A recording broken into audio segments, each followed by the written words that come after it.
जीवन को महान बनाने वाली प्रेरणादायक कहानियां, निस्वार्थ भाव से जगत कल्याण की सेवा में समर्पित महान व्यक्तियों के अनुभव। प्रजापिता पिताश्री ब्रह्मा एवं मातेश्वरी जगदम्बा सरस्वती के संग के रंग, ईश्वरीय यज्ञ इतिहास की झलकियां तथा परमात्म शक्ति अनुभूति से अपना जीवन श्रेष्ठ बनाने के लिए देखिए कार्यक्रम प्रेरणा। दीपक देता है रोशनी फैलाने की प्रेरणा, फलदायी वृक्ष देता है देने की प्रेरणा, मधुबन देता है महकते रहने की प्रेरणा, महान व्यक्ति देते हैं जीवन जीने की प्रेरणा। आओ प्रेरणा से दें हम सभी को प्रेरणा।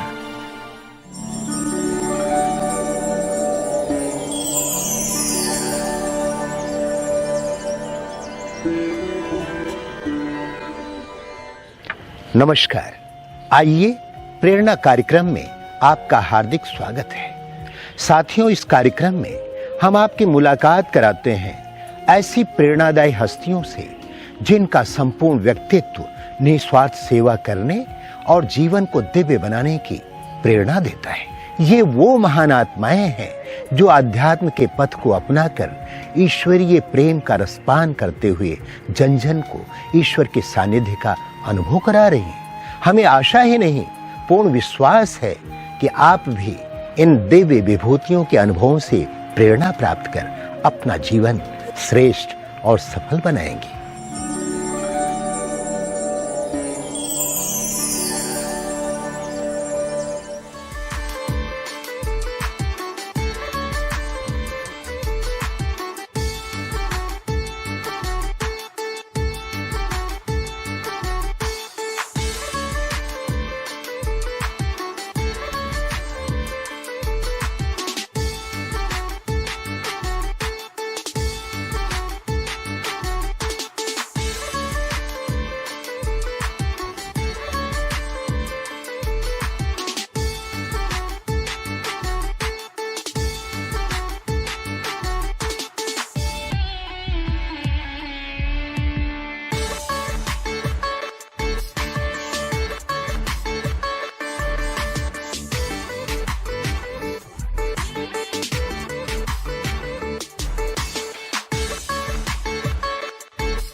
मध्य प्रदेश राज्य का बुरहानपुर ताप्ती नदी के किनारे पर स्थित है। पूर्व में यह शहर खानदेश की राजधानी थी। बुरहानपुर के ब्रह्मा कुमारीज ईश्वरीय विश्वविद्यालय की मुख्य संचालिका के रूप में आदरणीय मंगला दीदी जी निमित्त हैं। आपका जन्म सन 1962 में भूसावल, महाराष्ट्र में हुआ। बचपन से आप पढ़ाई, खेलकूद एवं समाज सेवा में विशेष रुचि रखते थे। आप हंसमुख, अथक, मिलनसार, स्थिर चित्त एवं कुशल प्रशासक भी हैं। सन 1976 में मात्र 14 वर्ष की आयु में आपको ईश्वरीय ज्ञान की प्राप्ति हुई। सन 1979 में पहली बार अव्यक्त बाप दादा से मधुर मिलन करने के पश्चात आध्यात्मिक ऊर्जा से भरपूर होकर ईश्वरीय सेवा में संलग्न हो गए। आप सन 1979 से भूसावल, मलकपुर, बडनेरा आदि स्थानों पर सेवा देते हुए सन 1982 से स्थायी रूप से बुरहानपुर सब जोन के अंतर्गत अपनी सेवाएं दे रहे हैं। जन जन को शांति का संदेश देते हुए गीता ज्ञान रहस्य, मधुमेह नियंत्रण शिविर, महिला सशक्तिकरण, शाश्वत यौगिक खेती, तनाव मुक्ति शिविर, संपूर्ण ग्राम विकास, सर्वधर्म सम्मेलन इत्यादि अनेक कार्यक्रमों का आयोजन किया। वर्तमान समय दीदी जी के नेतृत्व में 40 सेवा केंद्रों, 300 गीता पाठशालाओं में 100 टीचर बहनों के समूह के साथ 15,000 से भी अधिक ईश्वरीय विद्यार्थी मातृत्व स्नेह एवं ईश्वरीय पालना का अनुभव कर रहे हैं।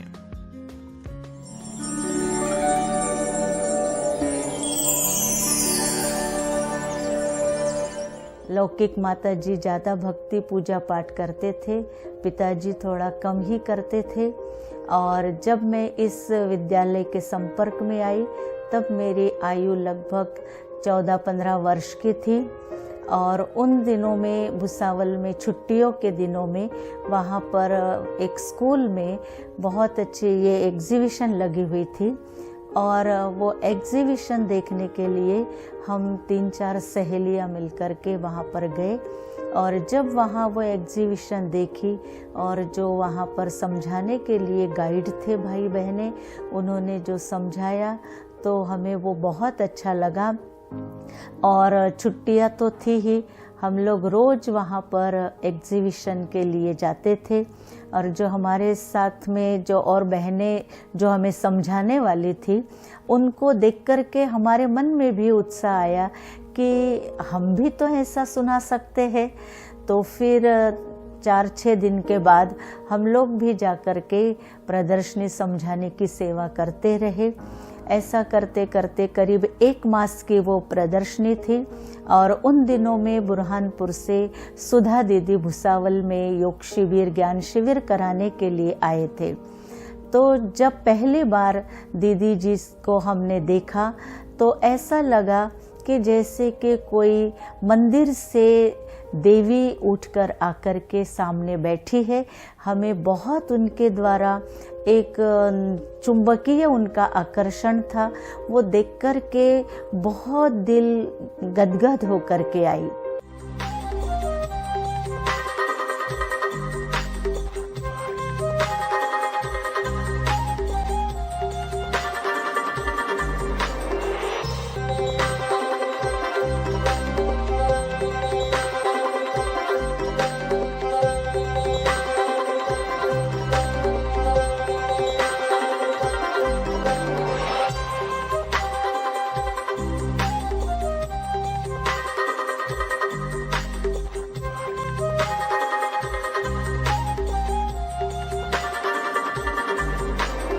फिर हम लोग भुसावल में ये प्रदर्शनी के बाद में वहाँ पर रेगुलर भी सेवा केंद्र खुला। और सेवा केंद्र में उस समय हम लोग रोज जाने लगे। और हमारी लौकिक माता जी भी, हमारी बुआ भी और चाची भी, उन्होंने भी कोर्स किया और वो लोग भी आश्रम में रोज आने लगे थे। लेकिन हमारे लौकिक पिताजी उस समय इतने सहयोगी नहीं थे। हालांकि थोड़ा बहुत ज्ञान के बारे में वो भी जानते थे, परंतु अड़ोस पड़ोस के कुछ लोगों के उसमें बातों में आकर वो थोड़ा सा हमें बंधन डालने लगे। लेकिन हमारी लगन, हमारी रुचि, हमारे जीवन का परिवर्तन देख करके आखिर उन्होंने भी हमें यहाँ आने के लिए छुट्टी दी। फिर जब हम भुसावल में सेवा केंद्र खुला और हम पहली बार जब सेवा केंद्र पर गए तो वहाँ का वातावरण इतना शांति का और पवित्रता का वाइब्रेशन मन को बहुत आकर्षित किया। और फिर हम लोग रोज क्लास करने के लिए आते रहे। और ऐसा करते करते लगभग 1 साल हुआ। और 1 साल के बाद में फिर हम लोगों के मन में माउंट आबू जाने की इच्छा हुई, पर थोड़ा सा पिताजी का सहयोग ना होने के कारण और थोड़ा हमें इंतज़ार करना पड़ा। लेकिन फिर भी 79 में हम प्यारे अव्यक्त बाप दादा से मिलने के लिए माउंट आबू गए।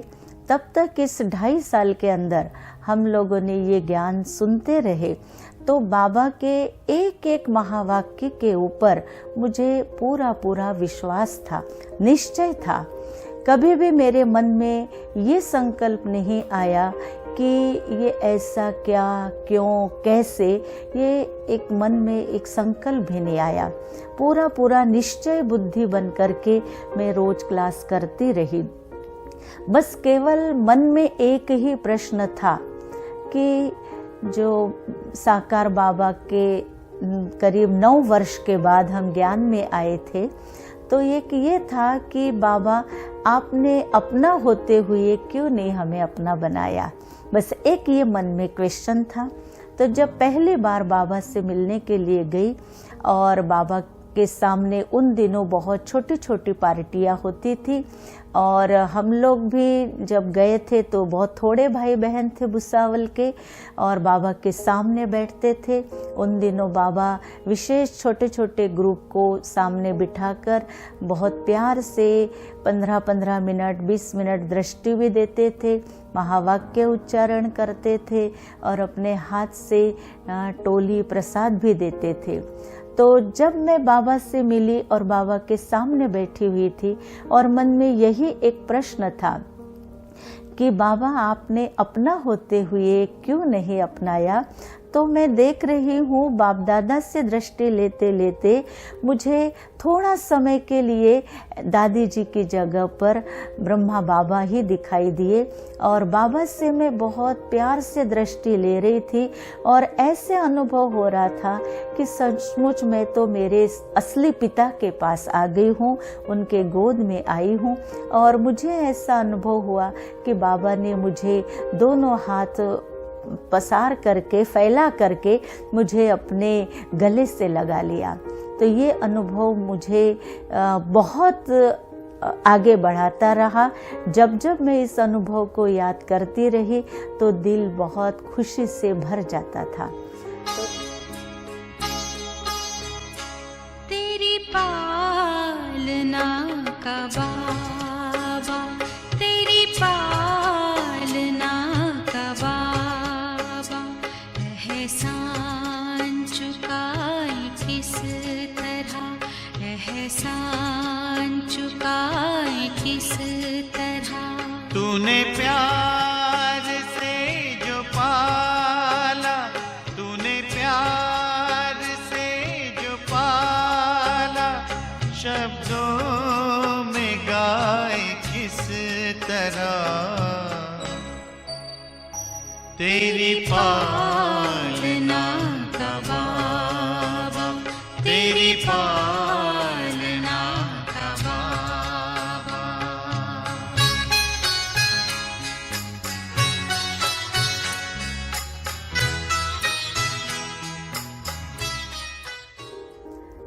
उसके बाद हम बाबा से मिलने के लिए साल में 2-3 बार हमारा जाना होता था आदरणीय सुधा दीदी के साथ में, क्योंकि मैं हमेशा उनके अंग संग रहती थी। तो रास्ते में भी उनके साथ के बहुत अच्छे अनुभव होते थे और उनके साथ ही बाबा से मिलने के लिए सन्मुख भी आना होता था। तो उस समय मैं अपने आप को ऐसा अनुभव करती थी कि सचमुच मेरा कितना ऊंचा भाग्य है कि मैं ऐसी महान आत्मा के साथ में हूँ और स्वयं परमात्मा के सामने हूँ और उनकी दृष्टि और शक्ति का भी मैं बहुत अच्छा अनुभव करती थी। और वो दृष्टि और शक्ति मुझे सेवा में बहुत आगे बढ़ाती रही और मेरे मन में बहुत उमंग उत्साह और खुशी रहती थी। मधुबन तो बाबा का विशाल घर है और वहाँ जाने पर तो सचमुच ऐसा लगता है कि यही हमारे असली माता पिता का घर है, जहाँ पर हमें समय का भी कोई भान नहीं रहता था।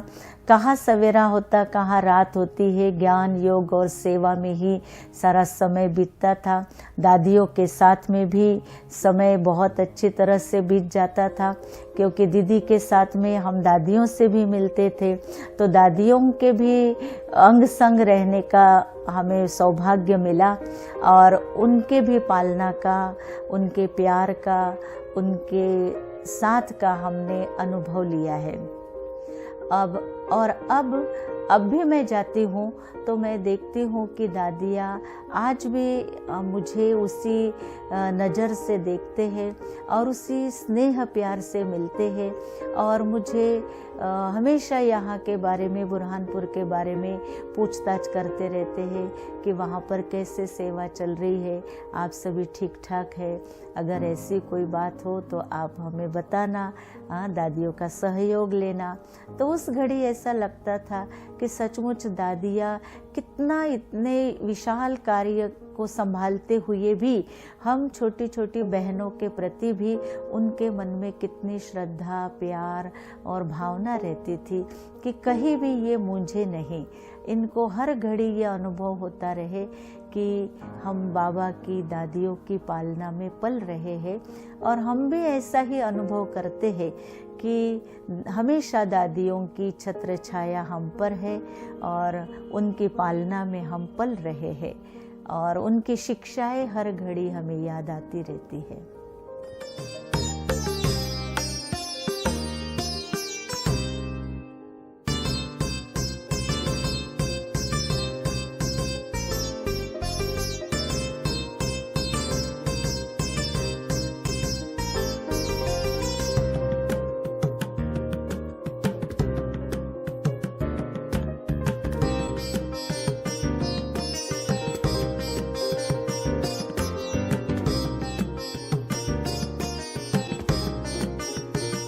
आदरणीय सुधा दीदी के साथ मुझे लगभग 35-36 साल में साथ में रही। मैंने उनको बहुत नज़दीक से देखा है कि उनके जीवन की धारणाएं बहुत ऊंची थी और बहुत मर्यादा वाला उनका जीवन था, और मैं हमेशा उनको देखती थी जो बाबा कहते हैं कि कम बोलो, धीरे बोलो, मीठा बोलो। तो मैंने उनके प्रैक्टिकल जीवन में ये सब बातें देखी। कभी भी मैंने उनको जोर से बोलते हुए ना सुना ना देखा। कभी कभी हमारे मुख से भी अगर जोर से कोई बात निकलती थी तो हमें भी बहुत प्यार से बिठा करके वो यही समझाते थे कि थोड़ा धीरे बोलो, प्यार से बोलो, समझा कर बोलो। तो ये एक उनके जीवन का बहुत उनकी धारणा रही। कभी भी उनको मैंने गुस्सा करते हुए नहीं देखा। ये एक विशेष उनके अंदर मैंने देखा, और वो हमेशा ज्ञान योग में बहुत व्यस्त रहते थे, और हम लोगों को भी ऐसे ही ज्ञान योग की ही गहराई में ले जाते थे। हमारी विशेष क्लासेस भी कराते थे, और सदा साथ में रख करके मैंने उनसे बहुत कुछ सीखा। क्योंकि जब मैं बाबा के घर रहने के लिए आई थी तब मैं दीदी के पास में ही रही थी। उस समय मुझे सच कहूँ तो मुझे कुछ भी नहीं आता था, परंतु मुझे एक एक बात दीदी ने सिखाई। यहाँ तक कि मुझे भोजन बनाना, सफाई करना, बर्तन साफ करने से लेकर के दीदी ने मुझे हर बात सिखाई, और वो भी इतने प्यार से सिखाते थे, करके सिखाते थे। तो उनके साथ रह कर के मैंने बहुत कुछ सीखा है। और साथ साथ मैं देखती थी कि आज सेवा में कई बातें सामने आती भी थी, परंतु दीदी का इतना आत्मबल था उनके अंदर और इतनी दृढ़ता की शक्ति थी कि उसके आधार पर वो इतनी बड़ी परिस्थिति को भी बहुत शांति, प्रेम और धीरजता से उस परिस्थिति को हल कर लेते थे। तो वो बातें मैंने उनके जीवन से सीखी। तो आज भी अगर कोई ऐसी बात हमारे सामने आती है तो उनकी वो शिक्षाएं, उनकी वो स्थिति हमें बहुत काम आती है और याद आती है। तो हम वैसा पुरुषार्थ अभी भी करते रहते हैं। मैं हमेशा देखती थी कि दीदी बहुत योगयुक्त भी रहते थे, और उनको कभी कोई थोड़ा शारीरिक कष्ट भी होता था, लेकिन मैंने कभी उनके चेहरे पर कभी दुख के चिन्ह नहीं देखे, या कभी उन्होंने ऐसा नहीं कहा कि मुझे ये दर्द हो रहा है या वो दर्द हो रहा है। हम भी कभी कहते थे दीदी हम डॉक्टर को बुलाते, ऐसा करते, कहते थे नहीं डॉक्टर क्या करेगा, थोड़ा बहुत है वो तो सहन करना ही है। तो उनके अंदर सहन करने की शक्ति भी बहुत थी। जब लास्ट के दिनों में उन्होंने जब अव्यक्त हुए, शरीर छोड़ा, उस समय का एक मैं अनुभव सुनाना चाहती हूँ कि जब उनको हम लोग इंदौर लेकर के गए थे, और वहाँ पर हॉस्पिटल में जब हम लोग लेकर गए उनको, तो रास्ते भर भी हम लोगों से बहुत अच्छे से बातचीत करते गए, और हॉस्पिटल में भी उनको कैजुअल्टी में रखा गया था, और वहाँ डॉक्टर चेकअप कर रहे थे और उन्होंने शुगर चेक किया और फिर बीपी चेक करने के लिए नस देखने लगे, नाड़ी तो नहीं मिली। और हम 2 बहनें गए थे साथ में, हम सामने ही खड़े थे।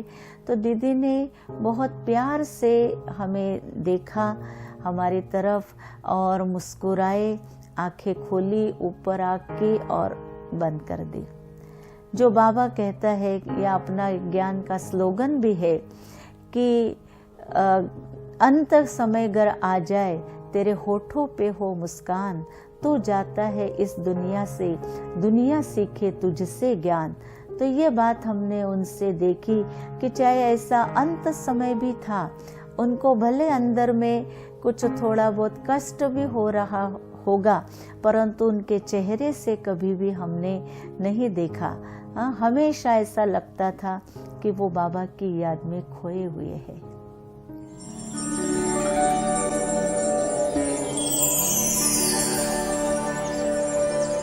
इस ब्राह्मण जीवन में बाबा का बनने के बाद एक बार जब मैं मधुबन गई हुई थी तो बड़े दादी जी का अनुभव सुना था कि दादी ने कहा कि मैंने अपने जीवन की धारणा बनाई है कि मुझे डिस्टर्ब होना है, ना मुझे किसी को डिस्टर्ब करना है।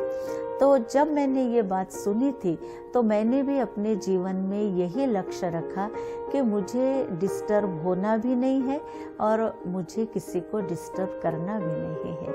हमेशा मेरे द्वारा सबको सुख मिलता रहे, ये मैंने हमेशा लक्ष्य रखा है। अंतकाल के लिए तो बाबा विशेष यही कहते हैं कि ऐसे समय पर हमें तो योग बल ही काम आएगा।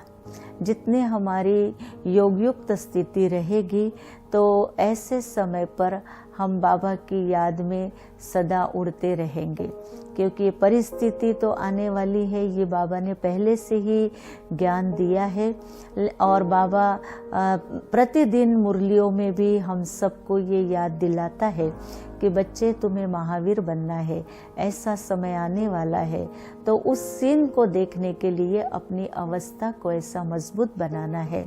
तो सदा यही लक्ष्य रहता है कि मुझे बाबा की याद में रह करके अपनी अवस्था को ऐसा मजबूत बनाना है।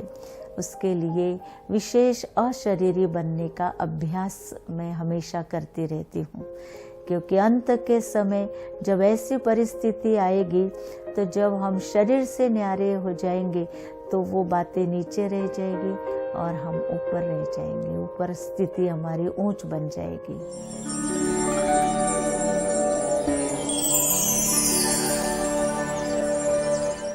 जैसे मंगला दीदी जी का नाम है वैसा ही उनका चरित्र भी है और उनका गुण है, तो इसीलिए उनके नाम के अनुरूप मैं कहना चाहती हूँ, सर्व मांगल मांगल्ये शिवे सर्वार्थ साधिके शरण्ये त्र्यंबके गौरी नारायणी नमोस्तुते। इसी प्रकार मंगला दीदी जी ने इस बुरहानपुर नगरी को भी मंगलमय बनाया है। 40 साल पहले जो युवावस्था में जो उनके अंदर ऊर्जा, उमंग और उत्साह था, आज भी वही उमंग, उत्साह और ऊर्जा हम देखकर आश्चर्यचकित हो जाते हैं। ऐसा लगता नहीं कि कोई उम्र उनके ऊपर हावी हुई हो। इतना प्यार हम सभी ने दीदी के अंदर देखा है कि दीदी कोई भी बीमार होता था तो खुद उसकी सेवा करती थी, समय पर उसे दवाई देना, उसे भोजन कराना, हर बात का दीदी हम सभी का बहुत ध्यान रखती है।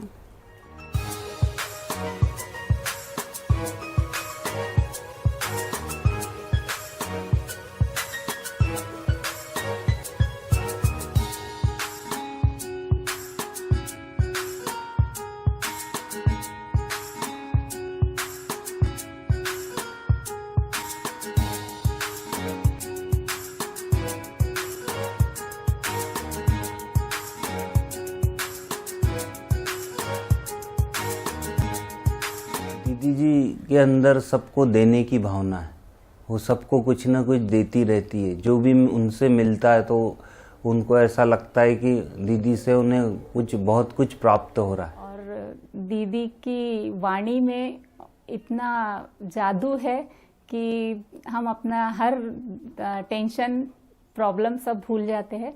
बहुत अच्छा लगता है यहाँ आकर, और दीदी के बारे में जितना बताए उतना कम है। बस दीदी का आशीर्वाद हमारे ऊपर है, यह हमारे लिए बहुत बड़ी सौभाग्य की बात है।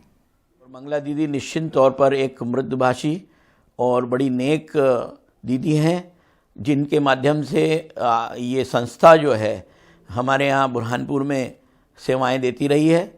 और हम बहुत भाग्यशाली हैं कि मंगला दीदी जैसी कर्मठ अपने कामों के प्रति निष्ठा रखने वाली दीदी हमें मिली है बुरहानपुर को।